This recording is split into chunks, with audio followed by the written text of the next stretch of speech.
Corriere Impresa Nord-Est, gennaio 2026. Il caso Irinox, la freschezza del capitalismo responsabile. Misurare la performance d'impresa solo con crescita, margini e metriche economiche ci allontana dallo sviluppo sostenibile e indebolisce il sistema sociale. Lo dice Eco, il mensile diretto da Tito Boeri, nel numero di fine 2025. Ci sono costi nell'essere responsabili, rendimento finanziario, valori etici, resilienza di lungo termine, ambiente e inclusione sociale non sono sempre allineati. La leadership di impresa è davvero responsabile se dà conto dei profitti che consegue e di come li consegue. Come farlo? Un buon benchmark è la Trevigiana Irinox, con le 3 famiglie che la guidano, da Ross, Granziera e Tonò. Fondata nel 1989, Irinox oggi è leader nelle tecnologie di raffreddamento rapido e di conservazione del cibo. A fine 2024 contava quasi 80 milioni di fatturato, aveva più di 400 collaboratori, 2 sedi produttive e 5 filiali estere. Ambiente.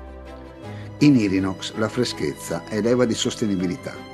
Conservare meglio significa ridurre sprechi di cibo, energia e materiali. La strategia ambientale si traduce in scelte tracciabili.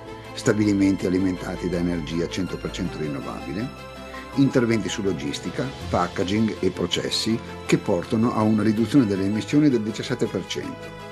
Le certificazioni ambientali ottenute inoltre trasformano l'impegno in pratica manageriale, basata su numeri, responsabilità organizzative e disciplina operativa.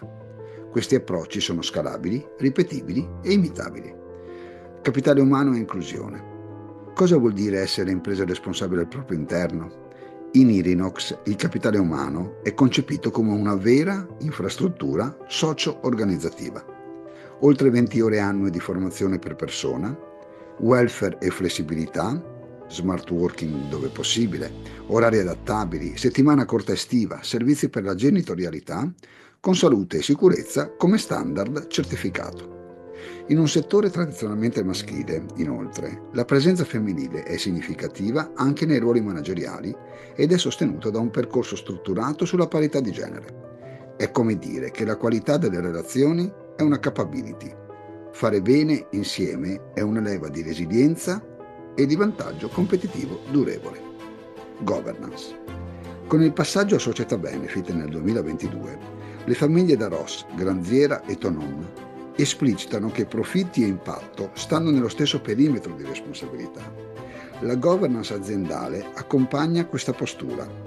Un board aperto a competenze indipendenti, comitati dedicati, sostenibilità, parità, ambiente, sicurezza, benefit impact team e responsabile di impatto per monitorare obiettivi e azioni, oltre all'adesione volontaria al codice di autodisciplina per le società non quotate a controllo familiare elaborato da AIDAF, Assonime, Sdabocconi e cattedra AIDAF EY in strategia delle imprese familiari. Sono queste le metriche che contano.